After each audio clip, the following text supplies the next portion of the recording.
Alright， 大家好，歡迎收看今天這一期的 Zeekr 8X。那相信馬來西亞觀眾都非常熟悉 Zeekr 7X， 因為 7X 是一個純電動車，主要對手是小鵬 G6 和 Tesla Model Y 等等。所以 Zeekr 7X even 用到100度電池，可是續航里程大概都在600多 WLTP。可是這個車子呢，1000公里啊，只是它的起點，因為它有70 kWh 的電池跟55litre的 fuel tank。這個 8X 跟 7X 雖然像是同一個家族的東西，不過骨子裡面是完全不同的東西，因為它是一個 BHEV 插電式混合動力車款，就跟 Zeekr 9X 一樣。所以簡單來講，它就是一個尺寸更加小的 9X， 它是一個更加入門的 9X， 更加親民的 9X。所以呢，它跟 9X 一樣，採用了一個 2.0T 的4氣缸引擎，有超過46% 熱效能的一具引擎，再搭配3個 Electric Motor， 讓它的0到100可以做到 2.96 秒。9X 的話是 3.1 秒，因為它尺寸更加小，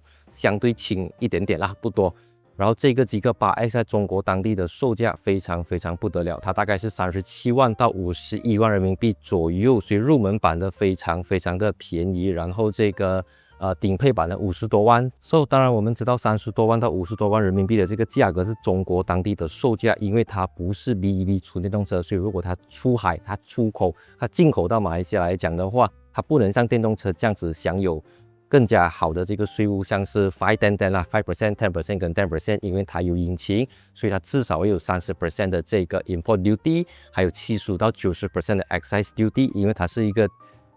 少過2000cc 的這個動力，然後再加上還有 10% 的 SSD 等等，所以我估計啊，這個Zeekr 8X 都好，它從中國這邊的售價換到來馬幣的話，大概都是沒有650千馬幣，你不用想啦 ，OK， 很正常的。馬來西亞的這個稅，它不是針對中國車，還是針對日本車，是除非有簽一些這個 Free Trade Agreement。然後截至目前呢，這個Zeekr 8X 是處於預售的這個階段。然後在中國啊，一般上車子在預售的時候都會提供非常多的優惠，有很多你需要花高昂價格去選配的選項，在預售的時候都是免費加裝或者免費選配的。然後直到正式發布之後，又會有另外一個配套這樣子。所以這是中國市场比較特殊的地方，就是即便車子已經看得到、摸得到、駕得到，但是它還不屬於正式發布，只是一個預售預覽。車身尺寸的話，Zeekr 8X 5100mm 乘1998mm 乘1780mm， 軸距是3069mm， 比 9X 短了100個mm， 車長比 9X 短了139個mm。但這樣子的車長已經比標準軸距的 BMW X5 長，然後長軸距的 X5 就比它長一點點，所以它是介於兩者之間。當然，像凱宴的軸距只是2895個mm。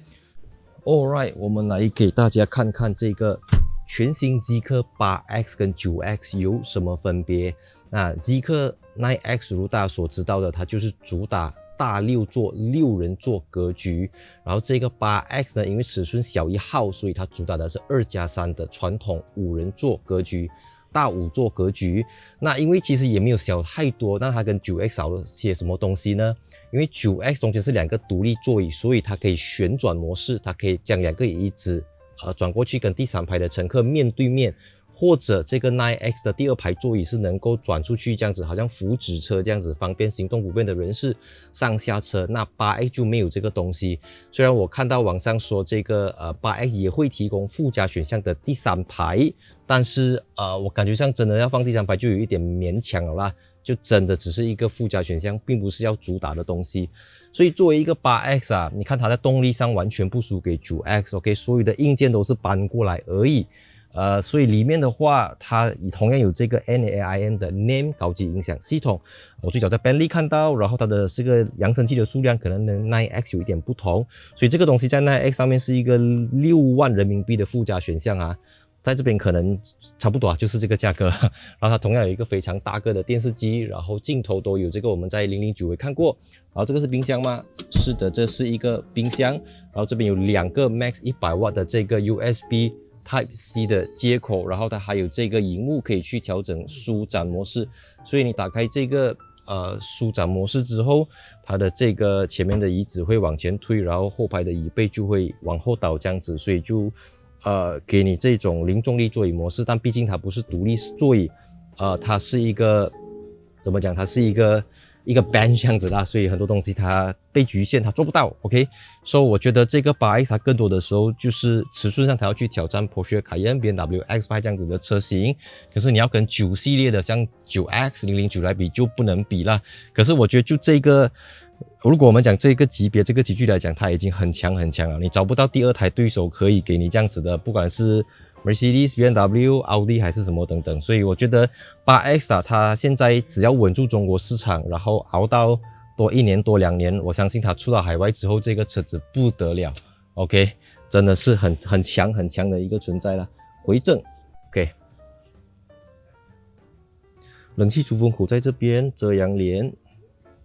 後這邊。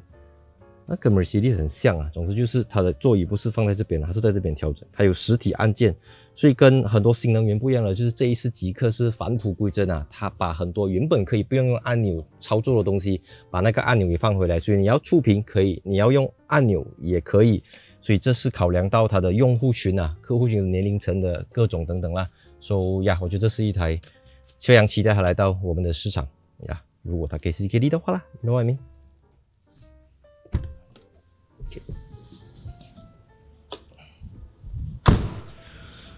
先講 first impression 啊，我的第一印象就是它這個 part 呢跟 Mercedes 很像，因為都是這種 open pore oak wood， 然後這個按鈕跟 Mercedes 很像，因為很多的 solid 的那種 aluminium 的按鈕，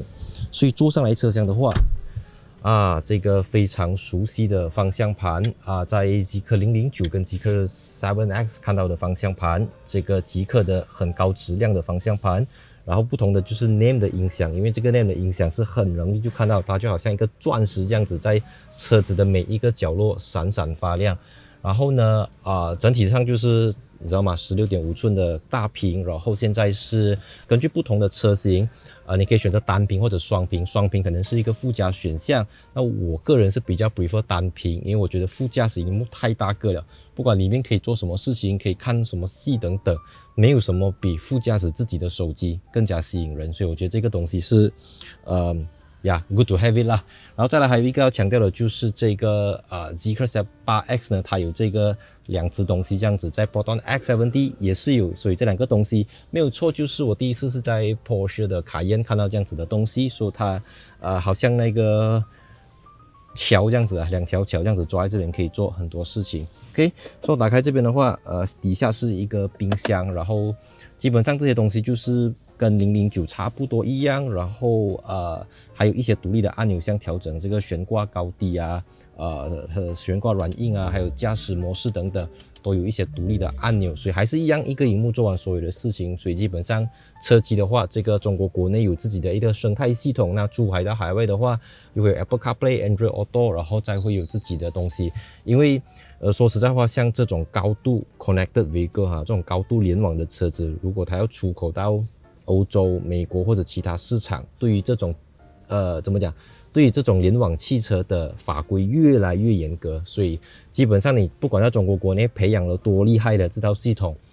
如果你不能夠落地那些 data， 你都要砍掉重練，所以有時候就會有一種英雄無用武之地啊。出海之後啦，我的意思是，當然在國內沒有問題，是非常的領先的啦。當然就簡潔風，同時有一點奢華風這樣子。So 今天這集呢，主要是給大家科普一下，知道極氪已經推出了 9X 跟 8X， 那時間點的話，我自己推測呢，這個極氪 9X 它大概會在2026、2027，如果看市場反應如何，再決定要不要在2027、2028把這個極氪 8X 帶進來馬來西亞市場。但是就跟所有的中國主要品牌一樣的，他們首先要滿足於中國國內市場。要在這個競爭十分激烈的市場當中脫穎而出，穩住陣腳之後，出海才是他們的第二步、第三步這樣子啦。所以預知更多詳情也歡迎留言在底下，我們一起來討論一下。雖然 8X 還沒有這麼快來到馬來西亞市場，不過可以先給大家有一個預知，先給大家有一個預先知道說未來我們將會看到些什麼東西這樣子。所以希望那邊記得 follow Instagram account 來加 Facebook page，and see you in my next video。3, 2, 1, cut。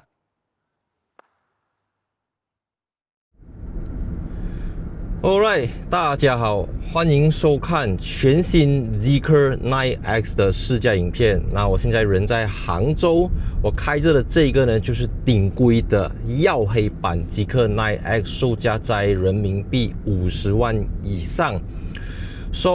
這次飛到來杭州啊，就是要真真正正的體驗這一個3電機 2.0 Turbo 的 Zeekr 9X 在公路試駕的體驗。因為我上一回啊，在這個零下20幾度的哈爾濱，我沒有辦法好好試駕，因為我身體要跟那個天氣對抗。那這一次就是算是風和日麗啊，加速，